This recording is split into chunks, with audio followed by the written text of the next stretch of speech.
आज हम समझेंगे कि हमारे लेटर वैदिक टाइम्स में 8 प्रकार की मैरिज का जिक्र किया गया है। ये आपकी 8 प्रकार की मैरिज आपकी एनसीईआरटी में भी डिस्कस किए गए हैं। तो पेपर में यहाँ से क्वेश्चन आए भी हैं और बन भी सकते हैं। तो in later Vedic times there were 8 kind of marriage. 4 प्रकार की जो मैरिज थी उनको प्रीफर्ड माना जाता था, 4 प्रकार की मैरिज थी वो नॉट प्रीफर्ड माना जाता था। तो आपको सिर्फ नाम याद रखना है उसमें किस प्रकार की क्या कीवर्ड है। मान लो पहला है आपका ब्रह्म विवाह। नाम से ही लग रहा है जैसे Brahma is a positive word, ब्रह्म मुहूर्त ब्रह्मचर्य सब कुछ पॉजिटिव पॉजिटिव सा है। तो इसमें आप कह सकते हो कि इसमें एक लड़की की शादी हुई है लड़के से, सेम वर्णा में है। 4 वर्ण होते थे जैसे हमारे ब्राह्मण क्षत्रिय वैश्य शूद्र, ये 4 वर्ण है। तो उसके हिसाब से ही हम कह सकते हैं कि सेम वर्णा में शादी हुई, वैदिक रिचुअल फॉलो किए गए, राइट्स फॉलो किए गए और सबसे most ideal prestigious form of marriage मानी गई। फिर आता है दैव्य विवाह। दैव्य मतलब देवता। आपकी जो लड़की है उसने उसकी शादी किसी देवता से करा दी। तो father donate his daughter to a priest, मतलब टेंपल में डोनेट करने का मतलब ये है कि जो भगवान है, हर टेंपल में एक भगवान का वास होता है जो गर्भगृह में रहता है, उसके साथ आपकी शादी करा देगी, मतलब आपको वहां डोनेट कर दिया। लेटर टाइम्स में इन्हीं को क्या कहा गया, टेंपल डांसर्स। ठीक है, तो देवदासी। तो ये काइंड ऑफ एक सेक्रीफाइशियल गिफ्ट था जो रिलीजियस सेरेमनी में हो गया। तीसरा है आर्स विवाह। इसमें क्या है कि जो ब्राइड है वो एक टोकन प्राइस लेती है, जैसे काउ और बुल है। तो मान लो आपकी शादी हुई तो जो लड़के वाले हैं वो लड़की को एक एज ए सिंबॉलिक लड़की की फैमिली को एक काउ एंड बुल डोनेट करेंगे। नंबर 4 इज प्रजापत्य विवाह। इसमें क्या है कि आपकी शादी बिना डोनेशन की होनी चाहिए, विदाउट एनी डोरी। शादी जो होगी आपको जैसे उसमें तो टोकन मनी मिल रहा था, इसमें कुछ टोकन अमाउंट भी नहीं है। इसमें जैसे आपकी लड़की शादी होगी आपको विद ब्लेसिंग्स फादर अपना देता है। तो यहाँ पर duty is more important than the wealth. अब ये 4 तो प्रीफर्ड थे, बाकी के 4 हैं ये भी ऑब्जर्व किए गए but these were kind of taboo. Number 5 गंधर्व विवाह। देखो गंधर्व वो लोग होते हैं जो लव मैरिज वगैरह अरेंज करते हैं, है ना। माइथोलॉजी में देखा गया है। जैसे सबसे पहली लव मैरिज ऐसा मानते हैं कि पार्वती और शिव जी की हुई थी। ऐसे ही स्वयंवर भी होते रहे समय समय पर। तो इट वाज लव मैरिज या स्वयंवर टाइप। तो यहाँ पर जो पार्टनर है वो दूसरे को चूज करते हैं म्यूचुअली, दैट इज गंधर्व विवाह। असुर विवाह, असुर का मतलब ही क्या हो गया, something which is not positive, demons. तो यहां पर आप you can purchase the bride. तो आप जो ब्राइड है उसके बदले पैसे देके उसके फादर को आप खरीद सकते हो। ये ऐसी प्रचलन भी था, मतलब you exchange the bride for a price. तो दैट इज असुर विवाह। 7वां आता पैसाच। ये सबसे बुरा माना जाता था। पैसाच मतलब पिशाच के जैसा। The most condemned form of marriage. यहां पर आप एक लड़की से शादी कर लेते हो बिना उसकी परमिशन के, बिना होशो हवास के।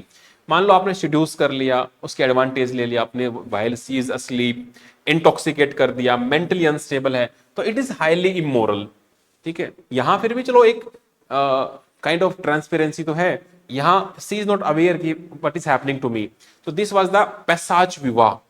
8वां आता है राक्षस विवाह। इसमें क्या होता है कि आप अबडक्शन कर लेते हो, राक्षस के जैसे उसको उठा लेते हो, जैसे डाकू उठा के ले आते हैं। मान लो आपका युद्ध हुआ, युद्ध में हारने के बाद आप उनकी जो महिलाएं हैं आप उनको उठा के ले आओ, उनके जबरदस्ती शादी कर लो, इस प्रकार से।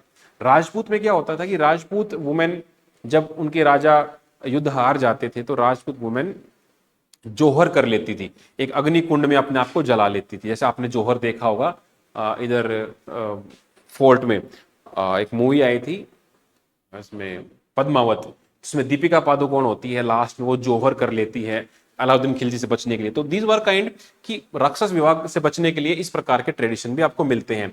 चलो ये तो हो गया। अब इसमें एक चीज ये भी आती है कि अनुलोम प्रतिलोम विवाह।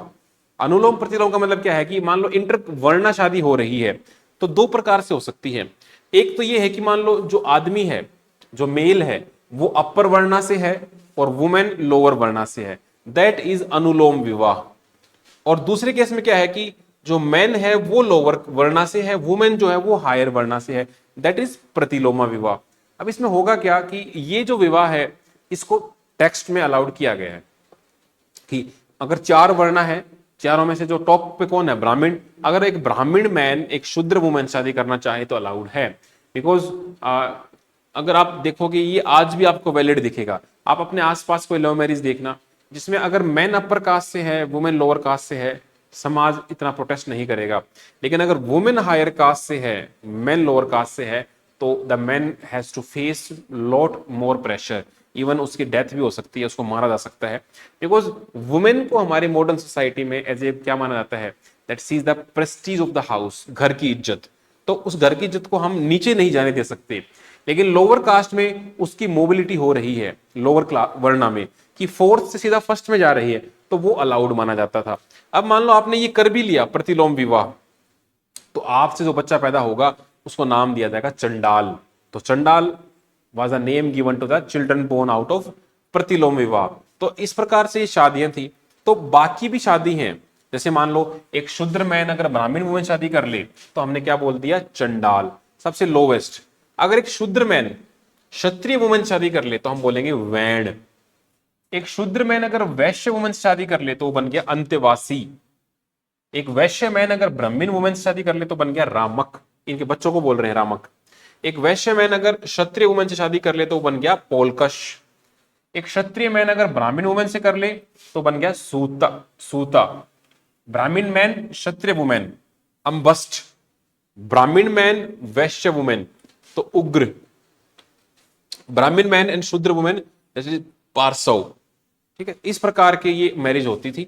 तो ये टॉपिक एनसीईआरटी मेंशन्ड है तो क्वाइट इंपॉर्टेंट भी है।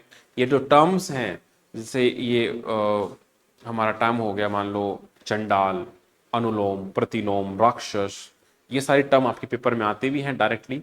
तो ऐसी वीडियो के लिए आप लाइक कमेंट सब्सक्राइब करिए। हम और बता सकते हैं आगे किस पर आपको वीडियो चाहिए, हम और वीडियो लेके आएंगे। Thank you.